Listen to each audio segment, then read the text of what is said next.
Aroj barwat chunya nan ko kachir do kagi em programin ebe jak income le legi chono dan marong nane o gari do kachir do gi chen e jengin aderem pober im kachir do do gi chen nani ne jeno din tain aderem pober kia programin na jon mal logot em kachim kemle legi chono dan marong age malong je ba chono do jo berilo alilin kia nani naderem pober echun ya naneo echep chaban kan nan age jedan ro ya niju go ilang im yorair charwal meje loyi lo palagil langin ekkudu bujge eor bugu niju radari lang im yoredair ekkarnan chalan ritoroar im yorair charwal eno dargar kemlele karago idalagir wet kelang air charwal awle karago rit perilo langna chebole ge im je loyi jani nganiyen awle bung je relang lok im lo iju ge no jret relal da kelang air charwal em royan iju ge errein em jani do kachida gichen iju ge aderem pobe kia kachida ge ba tamlele nani naderem pobe agar jab kachida tamlele iju ge ak tamlele nani kia meno program ini beja kan kemlelegi meleleo an nani naderem pobe eno diarba nani naderem pobe jetan royan iju ge rajadak ilo chabdamba rachap walo jan chanore mandak em ilo allang chabdamba e allang rajadak ire yar em pung ngat dir e ilo chabdamba eno de yar ba ora ani juudem je charwal ani jugain e pagadok chon meur enana ngan armik elam rubenado ilo lalinar giya rajba ilo iemme raj adake ke jire yar chabaro e megana allang awlik raj awda gilik e jiju ko kane raj adake ke em ilo iemme raj chulugun arme jwane reyar e way yumun jiju kane ne raj adak aderem pobe echem mene rein baylo chubdamba ekan wala ko lang mijo ralat monengena dio in nana kilin armik kingarwa iju gain rej ada ke dire yar ekrangan pebe na do chalan rutoroar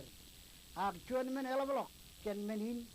ek perwalo kilo allang in chubdum ba ngai iju gain rej adak ek ikirik en narok buruan armik ilo bar chuan rojan iju gain ak chaban kanan kan iju gain rejwa yumun iju go rimit ron tain rimit iganan kan lelegi gia ben rolol kachidagi nagar itu kichen iju gain ro rimit melelein monairon agria beron nanin rimit ngaji ba rimit ron monairon ego kagare reo yumun iju go rimit ron iju gain ngere jada gire yar ilawalang chabdam ba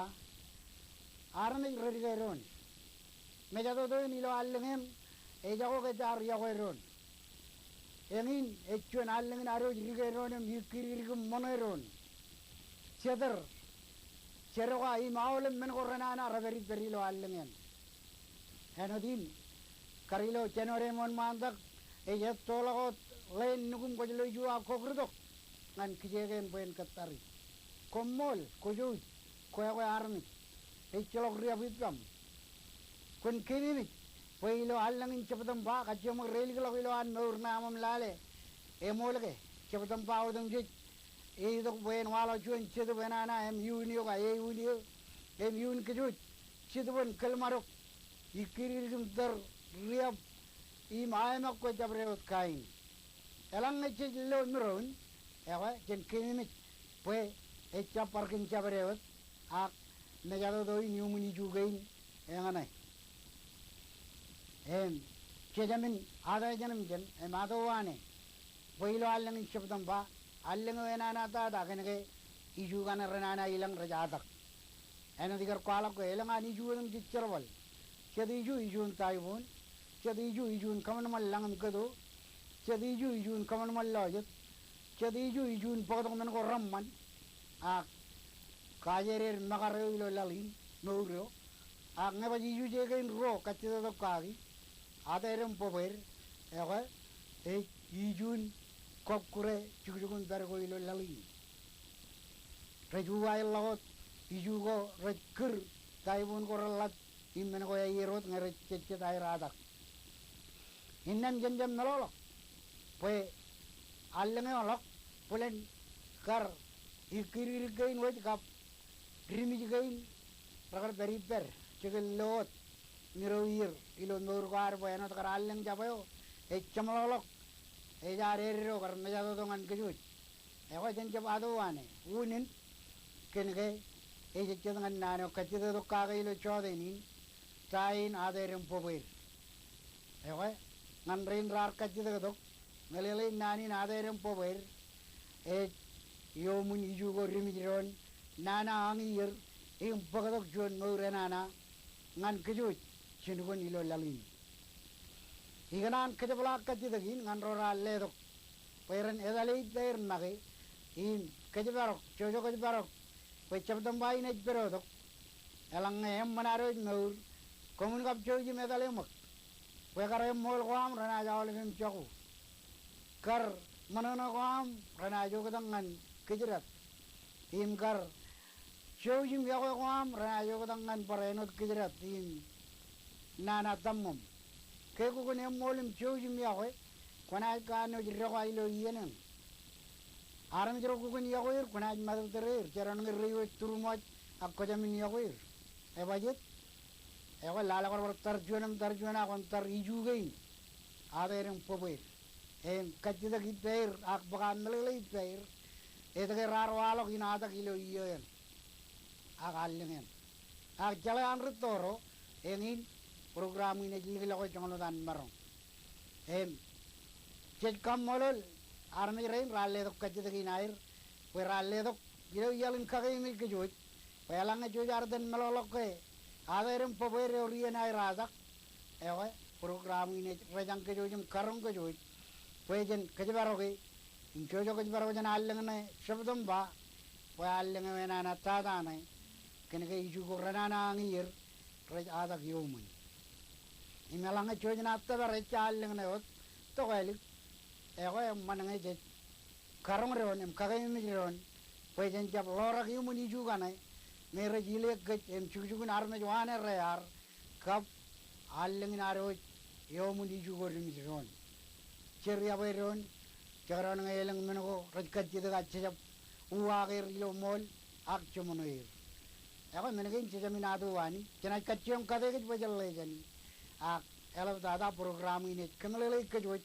kabrana neji ready lock merajangan kallo, merokan nani ini melele kan travel dagir, pue enper nani ilo kada ko ami bogomun kejebarok kum jani. Ilo ami waleng dak in curage bebeni negal me e projak in kola de bebeni egar ke barok chedian men gen moyer em liwat peren ami wan kemen chanien nganien egar ergen alwen melele ko kicheni jugen ro eno daro chumor chala ke awle biju eor air charwal kalanga je bajalam nakken trade chuenan charwal kabilak eoran charwal koror eoran charwal iju goraj kamal lang em kabilak ilo iyan taibun ergain ijbuniwat kiya sidada kabdadan taibun kiya elmang in eleng kain iju gorral bangir imraj kokure lalin ak jadi iju raj kamanman alanga baji juga in ruwa de rempober charbale air rona ke roj berilang chujugun arme jwane lalinar ewe eoran program in tamak pue cebdam baudam jejgia jan rain mon malok janaj kandu chujo kuj barok o inar no rilowan